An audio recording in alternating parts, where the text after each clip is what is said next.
Here's what we're going to do first. First and foremost, you're going to get everybody got your list of things you want? Yes, no? Yeah, somewhere here.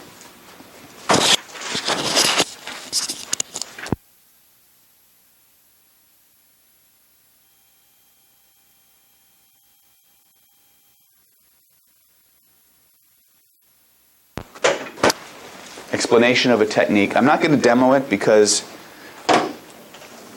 I'll walk you through it. Some of you already know it. It's one of the most basic hypnosis techniques on the planet.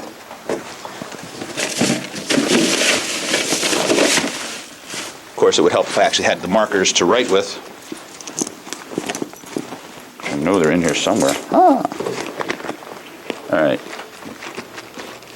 This is the one, when people talk about hypnosis, this is usually the technique that most people are familiar with. Jerry Kind calls it direct drive. Okay? Now, the direct drive is what I call a simple intervention.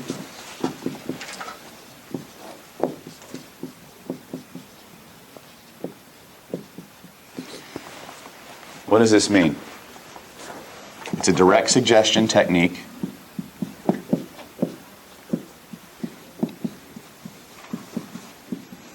It involves intense repetition.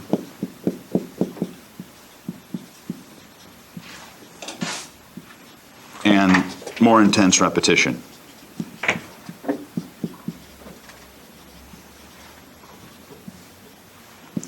It's usually done in conjunction with what NLP likes to call future pacing.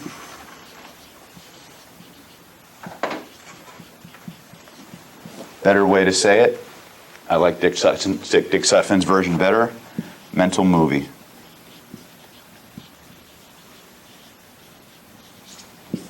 Okay? You can use direct drive during any part of your training, any part of your silo. You can use it as putting the cherry on the top of the sundae, or you can use it as your primary intervention.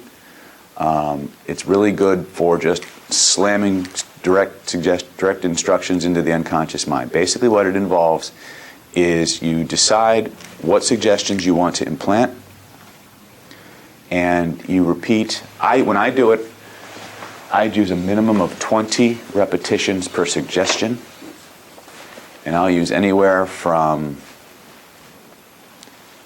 5 to 10 different suggestions. Okay? They're very simple. They're stated in present or present progressive tense, which means you are now a non-smoker. You are now becoming a non-smoker. You are getting richer and richer and richer. You're attracting more and more wealth each and every day in every way. You're becoming better and better and better. These are all examples of very positive, outcome-driven, direct suggestion. A lot of people, for some strange reason, as they get into hypnosis, maybe it's because of the influx of Ericksonian work, because of NLP, I don't see a lot of people doing just intense direct suggestion anymore. And I think that's a mistake. I think sometimes the simplest methodology is the best. Are there all kinds of bells and whistles that you can do? Sure. But simple, direct commands to the unconscious mind repeated over and over and over again will indirectly imprint the unconscious, as long as they're delivered confidently, with certainty and emotion. Okay? Now, all of my suggestions, unless I'm using some kind of tactic, what I call strategic suggestion, are usually very positive. They're focused on what we want, not what we don't want. If I need somebody to avoid certain types of behaviors, I will avoid words like don't, can't, or won't. Okay? Because what happens is when you're doing direct suggestion or dealing with the unconscious mind at deeper and deeper levels, you have this phenomena that I don't know who coined the word. I think Jerry made it up. but the word that you'll hear a lot in the old school hypnosis circles to deal with the phenomenon I'm about to explain is called pharsing. Some people spell that with an F, some people spell it with a PH. I think in your glossary, I think it's spelled with an F, but I'm not sure. I never look at that damn thing. I need to update it anyway. Pharsing is the tendency for the neurological system or the brain, whether in trance or out of trance, to delete negations. Negation is a don't, won't, can't, shouldn't. And what it'll do is, if you say something, you won't smoke anymore, you won't eat fattening foods, you aren't going to eat fattening foods. What the unconscious mind does is it deletes the negation, and it interprets it as you are going to eat fattening foods, you are gaining weight, you are becoming a smoker or whatever. None is not a big deal, but one of the ways I get around that is I always, when I need them to stop doing something, I will use words like avoid. It's positive, but it tells you the behavior you want. You'll avoid fattening foods. You'll avoid eating when you're no longer hungry. Another phraseology I'll do to get around that is no longer. No longer seems to be one of those words that kind of sneaks in and gets accepted. Now, pharsing does not happen with everybody. It does not happen in every situation, but it happens enough that it's a factor you need to deal with. Some people just don't care, and they'll just use, you're not going to do this any longer in trance, and hope and just assume the person's unconscious mind is going to respond to it properly. But I know from dealing with a 2-year-old that yelling at them and saying, don't do that, doesn't work. Tell them what you want to do instead, and they do it.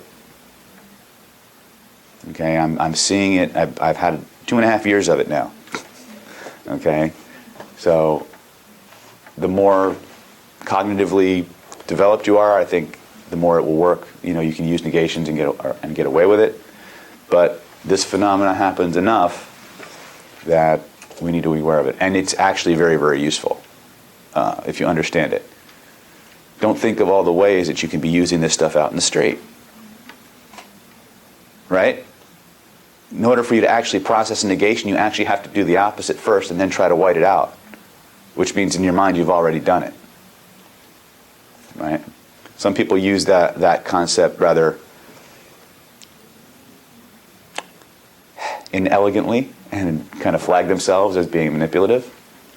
Some people look at it as being kind of reverse psychology, in which case people go into reactance and they don't want to do that thing anyway.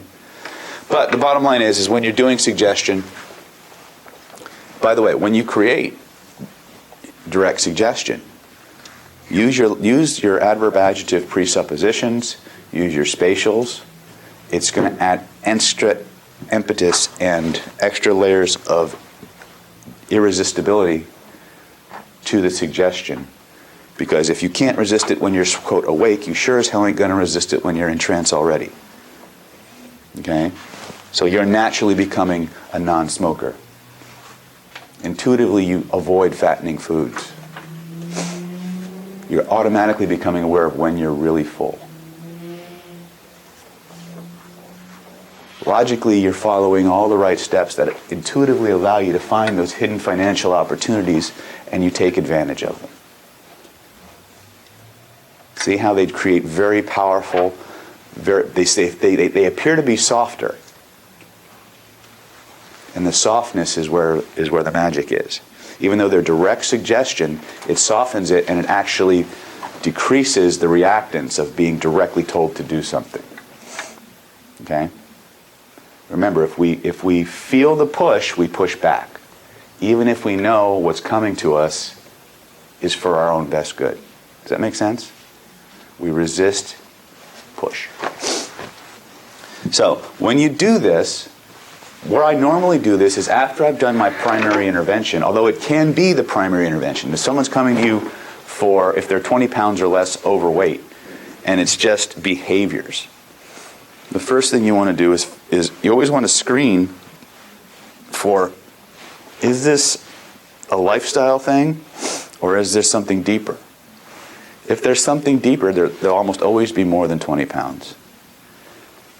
But you'll know from the intake, from what they're describing, from the emotions in their voice, that there's something deeper going on.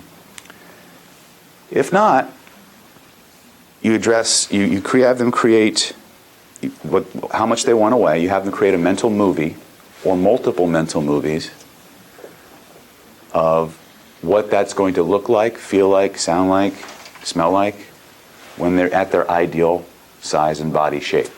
Notice what I said. Ideal size and body shape.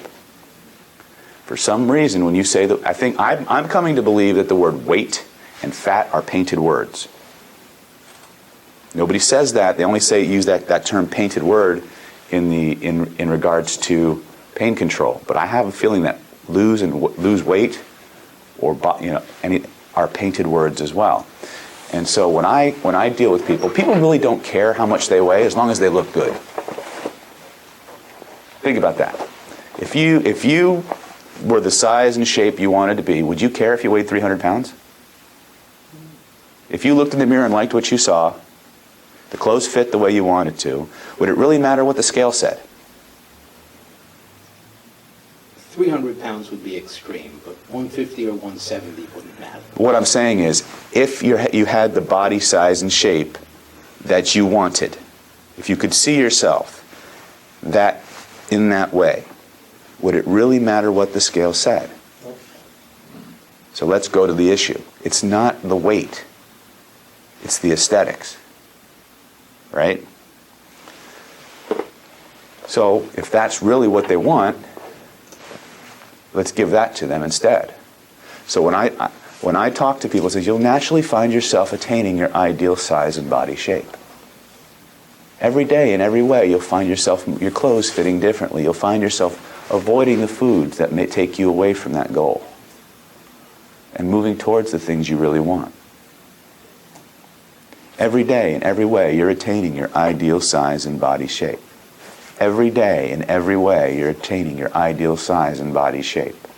Every day in every way, you're attaining your ideal size and body shape. Trust me, as the hypnotist doing this suggestion over and over again, you'll want to gouge your eyes out with an ice pick. Okay? Because you need to say it 20, 30, 40 times for each suggestion. Remember the law of compounding. First time you give a suggestion, it's weak. Second time you give a suggestion, the second one is weak, the first one gets stronger. Third suggestion, the second one is weak, first one gets stronger, second one gets stronger. That's how it works. Does not have to be the same suggestion. It can be many different suggestions. When you start your session, always start with your thesis suggestion, which is a simple statement of what's going to happen by the end of the session.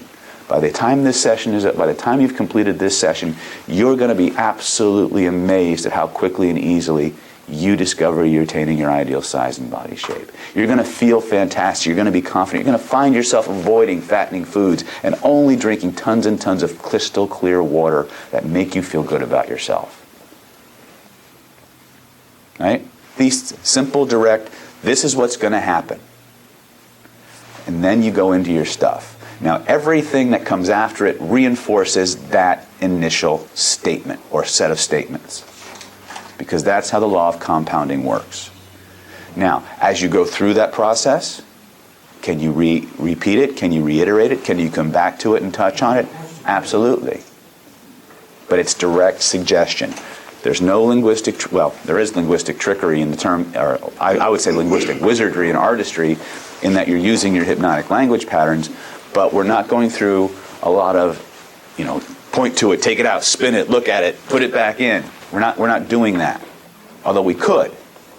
Again, all of the techniques I use are modular. You should be doubling and tripling them up. Most people that I see, and again, this is my world, so if your experiences may differ. When I see people doing interventions, I see maybe 1-2 techniques in a session, and they're done. Even when I saw Mark, and he may do it differently in the clinic, but when he was teaching a lot of his conditioning for permanent change or stuff like that, he would teach all of these as single sessions. And I've discovered, at least for me, just like stage hypnotists discovered thousands of years ago, that the more things you have them do, the deeper they go. So the more interventions you can stack into a session, the more power you're going to tend to get. Question? So typically, how long is a session? Because you talked about a 50-minute hour. Is it 2 hours or 3 hours? If usually, for simple interventions, weight loss, smoking, nail biting, sometimes even phobias, an hour. For terminal work, for real deep issues where I'm going to have to go in and shovel the manure out of the stables, 2-3 hours. Depends. But usually I can keep it right around 90 minutes. And sometimes I can even do the heavy lifting in an hour. Depends on what the issue is and the kind of responsiveness that my clients have. The identity by design silo, that takes longer. When I teach that silo as its own seminar, it's a 2-day seminar. We're learning it as part of this 6 to 7 day training. I can comfortably do like the first half of it in 1 hour. If I really rush it, I'd say really rush it, but if things just go really smoothly, I could probably get through all of it. But that's me because I created the damn thing, right? And some parts you can leave out, especially because what I discover more often than not is if you hit them with general negativity and then you hit them with specific negativity, you've blown out 80% of what needs to be blown out. After that, it's usually just future pacing and direct suggestion, and you're done. But if you want to actually go in and start changing self-identity, self-worth, those kind of things, and have it generalized, then the rest of the attractivation process works really well. And it's a generative process because once the subject finishes the last stage of the attractivation method, they know how to self-program anything they want. They know how to borrow anybody's skill sets. They know how to burn it into their neurology and have it start to kind of take over as part or integrate into who they are. So it goes from a very remedial process to a very generative process. Okay? So that's kind of where we're going. But everything I'm teaching you can use a single intervention or you can use them in tandem, and they're meant to be that way. Okay? But the one algorithm I want you to follow whenever you can, always take out the trash before you put in the good stuff. Okay? There are some people who just want to put in the good stuff. Right? I know the guy who created rapid romance. One of the things he used to say is, I don't care about the past, just give me the future. No. You got to deal with the shit. Okay? Richard will say, you're just remembering. Yeah. We're designed that way. We're designed to remember first. We'd like to think we're the thinkers, but most of the time we're rememberers. All right? He likes to say that NLP is the study of superior thinking. And you're right. But we're designed to remember because that's how the system works. That's how we survived. We think to solve a problem, something unique, something we don't understand. But we refer to what's happened in the past in order to decide what to do about the future. If that's the way the system works, why go against the system? Clean up the shit so that when you go back and remember, you remember things in a way that gives you the resources you need. Right? The past is gone. But you can change what's gone. And you should. Because that's what's going to form your future. Or in many cases, determine how quickly you get a future you've programmed. Because you're going to learn how to do that too. You can take whatever future you want and create a memory of it. Your unconscious mind, your mind must in fact seek it out. But it can only seek it out in conformance to your self-worth and your self-identity. This is why people don't get what they want. They program these big, grandiose, or in some cases very, very achievable outcomes, but the self-esteem doesn't match, and you get something else. Okay? John Asraf, when I hung out with him, because he was good friends with Lisa, and I got to hang out with him quite a bit. He's very fond of saying you can't out-earn your self-esteem. You can't out-earn your self-image. You see this all the time when people win the lottery, and then a year later you hear how they're broke. right? You see it again. You get a guy with a woman and he treats her like gold. She dumps him for the biker down the street who slaps her around. Why is that? Self-esteem. Yes, we get attracted to something that's different, but we stay with what's familiar. Okay? And that's why when you're in relationships, or any, and it can be a business relationship, or a romantic relationship, or even a familial relationship, look at the relationships they've had in the past, how they've ended up. You'll start to see patterns. And guaranteed, unless an act of God or hypnotism takes place, sometimes both, it will happen again. Yes? I'm realizing it. At one point I realized there are basically two kinds of people. Mm-hmm. Those who are friendly with their exes and those all of whose exes are horrible. Mm-hmm. He likes to make things very black and white. That's a tone 4 thing, for those of you who are into luminescence. But getting back to direct drive, it's really very simple. Pick some core suggestions that move them towards what they want, that move them towards behaviors that generate what they want, and repeat them over and over and over again. That's direct suggestion. It works. Okay? It does work, but people won't do it, A, because it's boring. Okay? And it takes a while. Now, the direct drive technique that Jerry taught us involved basically the subject's participation. So the way you would do it, come on up here, Seth, real quick. The way you would do it, just have a seat and pretend to go into trance. That's right, just go into trance. Nice and relaxed. Ah, that's good. See, who needs a reinduction trigger? Right? All the way down, deeper and deeper. That's right. Perfect, Seth. Now, in a moment, not yet, but in just a moment, I'm going to begin to give you a string of amazingly wonderful suggestions to feel intense pleasure. Is that okay? Okay, good. And what I want you to do now is, while you're feeling that pleasure, I want you to repeat every suggestion I give you. I want you to scream it with as much conviction and certainty and emotional intensity as you can to every level of your body and mind, silently inside. Every day, in every way, I am feeling more and more intense pleasure. Every day, in every way, I am feeling more and more pleasure. Every day, in every way, I am feeling more and more pleasure. Every day, in every way, I am feeling more and more pleasure. Every day, in every way, I am achieving my ideal size and body shape. Every day, in every way, I am achieving my ideal size and body shape. Every day, in every way, I am achieving my ideal size and body shape. Every day, in every way, I am achieving my ideal size and body shape. Every day, in every way, I am achieving my ideal size and body shape. Every day, in every way, I am achieving my ideal size and body shape. Every day, in every way, I am achieving my ideal size and body shape. Every day, in every way, I am achieving my ideal size and body shape. Every day, in every way, I am achieving my ideal size and body shape.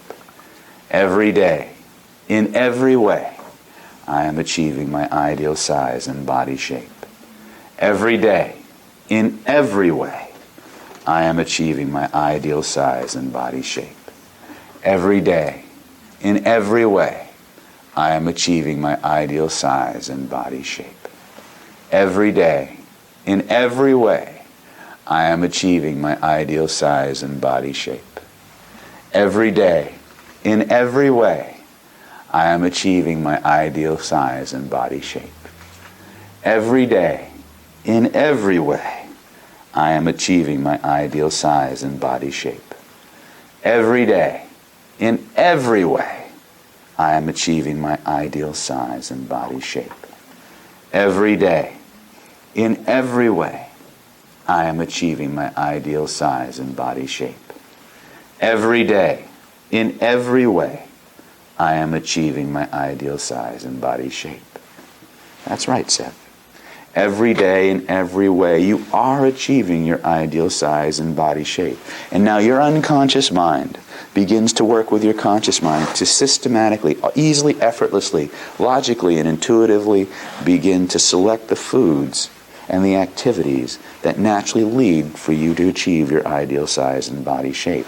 Every day when you go and step on that scale or look in the mirror, you'll begin to notice subtle changes. The way your body's moving, the way your clothes fit, and you're going to feel better and have more energy as a simple byproduct of the process you're going through now. And now what I want you to do is I want you to use that incredible imagination of yours, and I want you to make a mental movie of yourself having achieved your ideal size and body shape. See yourself moving through the world, having people admiring how fit and trim you are. See yourself in the mirror, admiring yourself, noticing how your clothes fit differently, enjoying the process of going shopping, picking out new clothes, or just looking in the mirror and feeling good about what you see. See yourself performing better in all those special ways because you've lost and removed all the things that you no longer need. And all you have is that slim, trim, strong, and healthy body that you know you want, that you know is hiding inside of you. And just like Michelangelo chipped away all the pieces that weren't David, so too your inner artist will begin to chip away and to dissolve, solve, and resolve all the things that aren't Seth, that Seth no longer needs. And the ideal size and body shape of Seth, the ideal Seth, will begin to emerge for all the right reasons. And so I want you to make another mental movie and make it even more vivid and more real. See yourself a year from now. Notice how you've looked. Notice how your clothes fit. Notice how other people are talking about the way you look, about how you talk to yourself. And realize every day in every way you're achieving your ideal size and body shape. Every day in every way you're achieving your ideal size and body shape. Every day in every way you're achieving your ideal size and body shape. Every day, in every way, you're achieving your ideal size and body shape. Every day, in every way, you're achieving your ideal size and body shape. Every day, in every way, you're achieving your ideal size and body shape. Every day, in every way, you're achieving your ideal size and body shape. Every day, in every way, you're achieving your ideal size and body shape. Every day, in every way, you're achieving your ideal size and body shape. Every day, in every way, you're achieving your ideal size and body shape. Every day, in every way, you're achieving your ideal size and body shape. Every day, in every way, you're achieving your ideal size and body shape. Every day, in every way, you're achieving your ideal size and body shape. Every day, in every way, you're achieving your ideal size and body shape. Every day, in every way, you're achieving your ideal size and body shape. And I want you to make another mental movie, Seth, and see yourself moving through the world, doing all the things that lead to your ideal size and body shape, feeling that tremendous rush of pleasure every time you follow those inclinations to do the right thing. Over and over again, make that movie more intense, more powerful, more vivid, make it real. Over and over again, 100 times, 1,000 times at the speed of thought until you know it's permanent, until you know you've got it. And when you know you've got it, allow your eyes to open, come up out of this wonderful state, realizing at the deepest possible level that it's already happening. And all you can do, and all you have to do is sit back and let your unconscious mind create what's already inside, what you've already created. The ideal size and body shape, the ideal Seth, will naturally emerge as a byproduct of the work you've done. You'll take all the right actions, do all the right things, and your unconscious mind knows what those are, and your conscious mind has an idea, and they'll begin to work together to create the ideal you. And you'll feel tremendously good when that happens now. Take your time. Come on back.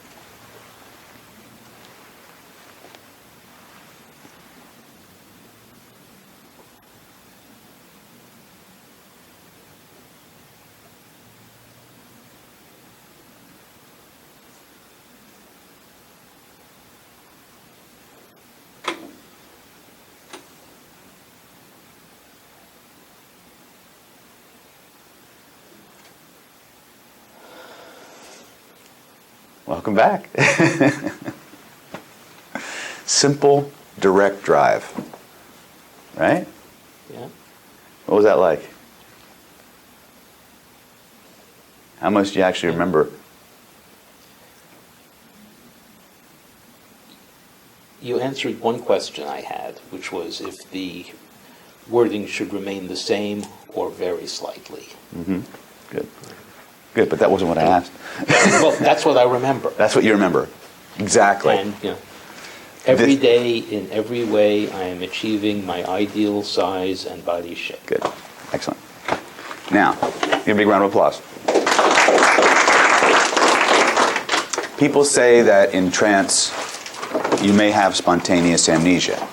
My experience has been the only time, with very few exceptions, that I've seen spontaneous amnesia occur is during direct drive. Because there's not a lot of other things going on. Straight into deep trance. Because I do a lot of very active work, the mind is always engaged. So they always pretty much remember everything. I don't give them any suggestions to forget. It just tends to happen because they're so focused on that one suggestion, and after a while it's the same suggestion, so whatever's left of the conscious mind checks out. It's like, oh, nothing new here. Conscious mind, the unconscious is still listening, but the conscious mind goes, ah, screw this is boring. Right? So don't knock the simplicity and the power of direct drive suggestion or direct suggestion. If you got someone when you're doing your suggestibility tests or your imagination games and you're given direct suggestion, like boing, leverage it. I don't say do one or the other. I say do everything. But a lot of people for some reason just simply aren't comfortable giving direct suggestion. And I think that's just fear. I really believe that they're just afraid to tell somebody to do something. They want to tell somebody to do something, but they're afraid of getting rejected or refused or it not working or whatever. And so they try to be indirect about it, try to finagle people. I think that goes back to a fear of confrontation. It's just David talking. Maybe it is, maybe it isn't. But when you got him in trance, put the icing on the cake. Whatever interventions you've done, if you've done your thesis statement, bring everything back and close that loop using direct drive or whatever. Okay? Now, what I did with Seth was because it was a demo and I didn't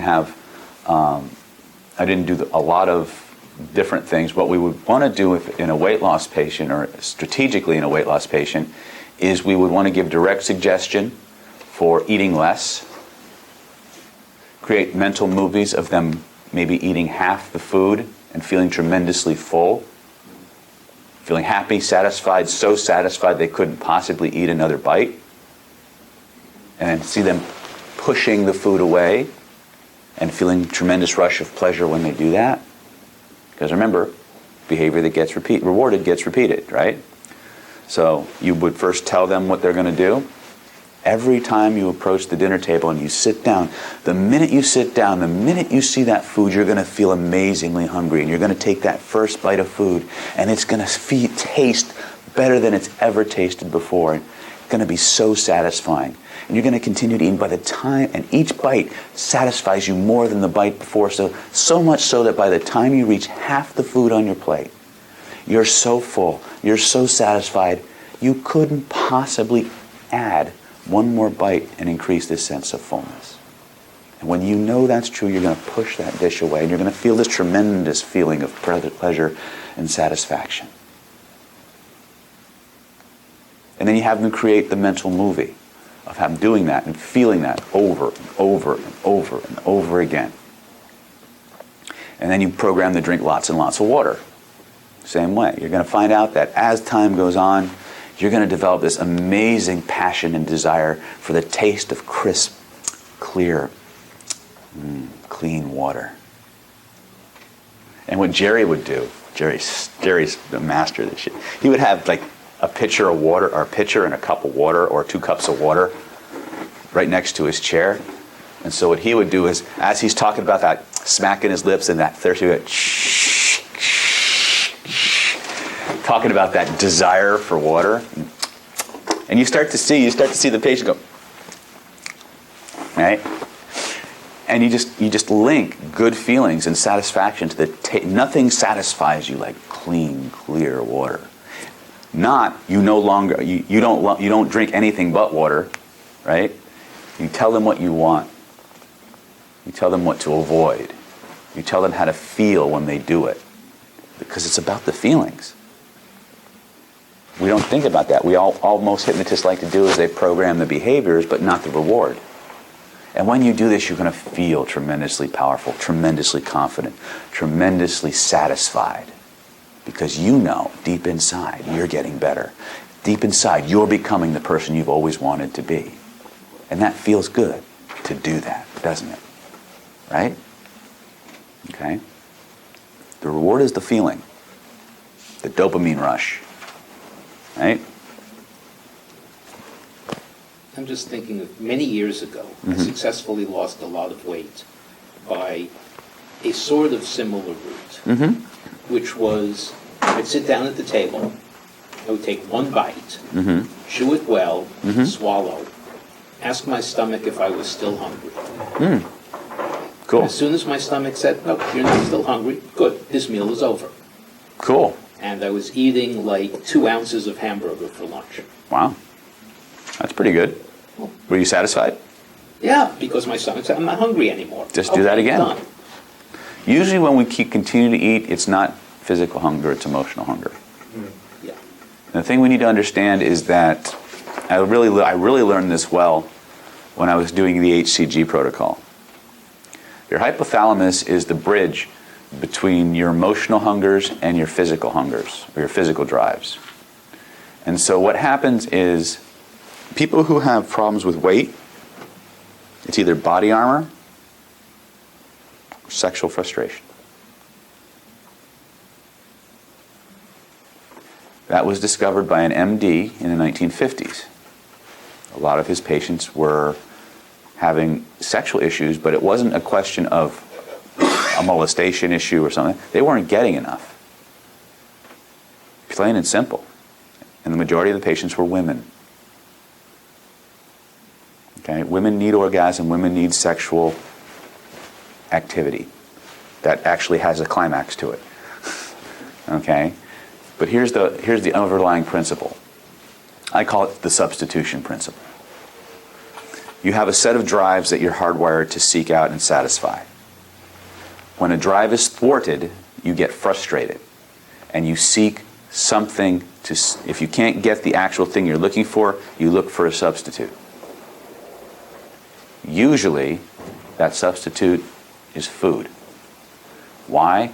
Because it's readily accessible and it's our first experience of security.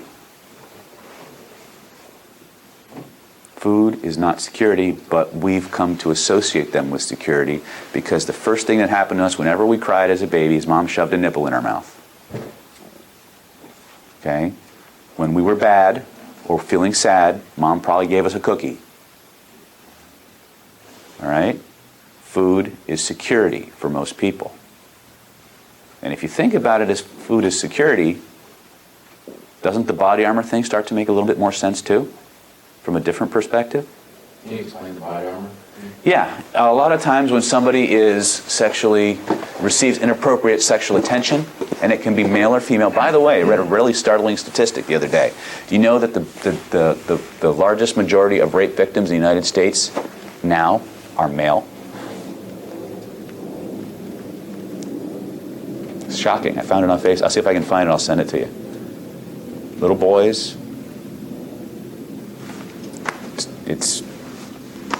I was kind of amazed myself, but there it is. Of course, I did get it off the internet, so it's got to be true. But basically what happens when somebody receives inappropriate sexual attention, it's usually because somebody's looking at them and sees them as being appealing in some way, usually physically attractive or whatever. So the way the unconscious mind thinks is, well, if they did this because I'm attractive and I don't want it to happen again, if I'm not attractive, people won't do this to me any longer. And so it piles on the body weight. Sometimes it's a combination. Sometimes it's part protection, and a lot of it is, face it, if you're not getting a lot of sexual activity or sexual attention, you still have those desires, you still have those drives. And the hypothalamus is going to seek something to compensate. I believe this is where a lot of addictive behaviors come from, too. We're seeking security. We're seeking to feel normal. What's the earliest thing I have in my memory banks that allowed me to feel safe, secure, normal, accepted? Ooh, there's that word, accepted. It's usually food. Right? Unless you're going to have somebody change your diaper. But usually you got to have something in the system for something to come out of the system. Again, this is the world according to David. I reserve the right to be wrong. I just thought of another possibility. Mm-hmm. Ego. Ego. If I'm not getting laid enough, Mm-hmm. something is wrong. Mm-hmm. If I'm fat, I can blame it on that. Okay. Otherwise, Interesting there's something rationale. wrong with me that might be more important. Well, again, acceptance, rejection, projection, connection. You know, we do all these self-reflective things. We have thoughts about our thoughts, feelings about our feelings, and then we create from all these different elements a rationale that we pretend makes sense. And from one perspective it does, but from many other perspectives it doesn't.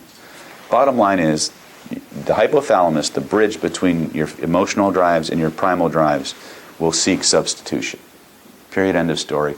Body armor, overweight, is usually due to protection issues, security issues, comfort issues. Okay? That's about all I have to say about that. But the basics of direct drive is very simple. The basics of direct suggestion hypnosis are very simple. You have them create the outcome they want. You give them a thesis statement that by the end of the session, their mind and body will automatically be programmed to achieve said outcome. You have them create mental movies of the behaviors that lead to the outcome, mental movies of them having the outcome, have them play them deeper and faster over and over and over again, have them self-ratify when they know they've got it, when they know it's true, when they know it's inevitable, and then nail them with direct drive. Have them repeat your words as loudly and as passionately as they can inside their mind. Now, what Jerry would do, he tells this story, it's funny, is if he knew he was going to go into a direct drive suggestion, he would have the suggestions already made up and on a tape recorder. And so he would begin the session, he would begin the direct drive, he'd clip on the tape recorder, and then he'd slowly peter himself off and let the tape recorder play, and he'd go get a cup of coffee or go to the bathroom. and every now and then, the client would forget to do it silently inside their mind, and you hear, every day, in every way, I'm getting better and better and better. And by the way, it's probably better for them if they do that out loud. It's just going to be real disturbing for the rest of the clinic. Right? Because remember, there's a tremendous power in your ability to verbalize something. Okay? One of the biggest places when we're talking about metaphysics and manifestation, and I really shouldn't talk about metaphysics, just manifestation in general. If something comes out of your mouth, it's more likely to happen than if you keep it inside your head. If you put it in writing and sign your name to it, it's more likely to happen than if you just keep it in your head. Even though your level of conviction subjectively is the same, the minute you externalize in any way, it's more likely to happen. Okay? You want to find out real fast who's telling the truth and who's not? Have them put it in writing. And you'll see them run for the frickin' door. Even if it's something not. I'll tell you how I've called people on this. I used to manage a retail store, And people would come to me and complain about this person touched me here. Write it up and I'll put it in, and I'll put it in. Never, nothing. Nothing ever showed up. I used to get calls from my ex-wife's sister about how things were going on at the house that I didn't know anything about concerning my first daughter and things. I said, well, listen, I can't do anything until I have something that I can show somebody. So can you put this in writing for me? Nothing. Nothing. Okay? Turns out there was a feud going on. Okay? The rubber hits the road when you whip out the pen. Probably sometimes even much more so than what comes out your mouth. But if you verbalize something over and over and over again, you're activating yet another part of your brain. Commitment and consistency. Mm-hmm. Speaking it is a commitment, even if you're doing it alone in a room and no one's hearing. When you're doing ritual, the most powerful rituals come about when you verbalize what you intend. There's tremendous power in tonality as well, which it's a different class. But you can see just from an influence perspective what we can do to you using our tones, using our words. Okay? As above, so below. If we can influence the lower minds, we can influence the higher ones. Okay? Not going to get too metaphysical. I don't really consider it metaphysics. It's just all one thing. Yes, Eric? So at the end of the session, if you walk in and ask them to go ahead and write it out, will that be a good Absolutely. indication? Absolutely. Tremendous power in writing, guys. Both in terms of therapeutically and in terms of programming. You know, venting stuff, just venting in writing could clear a lot of, and then burning it can clear a lot out. Okay? So make that into a ritual, Yeah. Yeah. at the end of it. Yep. The overall lesson I want you to derive from this little sidebar is that at the end of the day, human beings are beings. They need to express. The more they lose the opportunity to express something, the sicker we become. The less healthy we become. We can't express our sexuality, especially for women. They get neurotic. Okay, that was actually a diagnosis back in I think the early part of the century. Was hysteria, right? And the intervention of choice was manually induced orgasm. That's why the vibrator was invented. Mm-hmm. Yeah. Was that? It's called hysteria. Oh, great. Okay. The bottom line is women. This is for my sexuality courses, but you got to understand, women need orgasm to reset their hormonal system. The rush of oxytocin is like hitting the reset button on your computer. They get tense. They get more, and when a woman gets tense, she gets more specific. She gets more detail oriented, and she gets incredibly picky. Men reverse. The more tense they get, the more big picture they go. So once you know the baseline stress level and level of pickiness of the person you're dealing with, the minute you sense deviation, if they're female and they get more picky, more detailed, you know they're stressed. Men, the more stressed they get, just cut through the bullshit and tell me what you want. They get more big picture.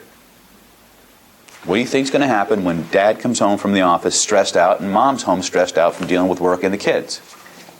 And these two start trying to communicate.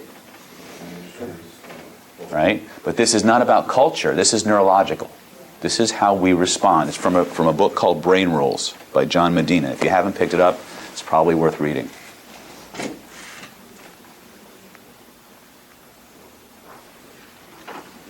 Just monitor the overall level of detail-orientedness and pickiness that the people around you have, and you'll know if they're stressed out or not, because that's the tendency.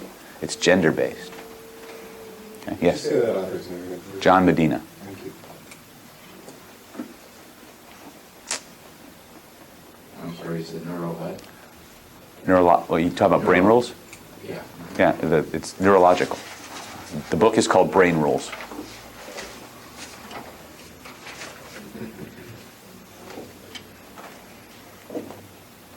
Don't go pick it up. Don't go pick it up. All right. So here's what we're going to do. You're going to get your list. You're going to partner up, direct drive, program it. Take out the trash. If you need to do Gray Room Part 2, where you get to clearing specific issues surrounding the outcome, do that if you need to. Do your direct drive, do your mental movies. Future pace and exit. Go.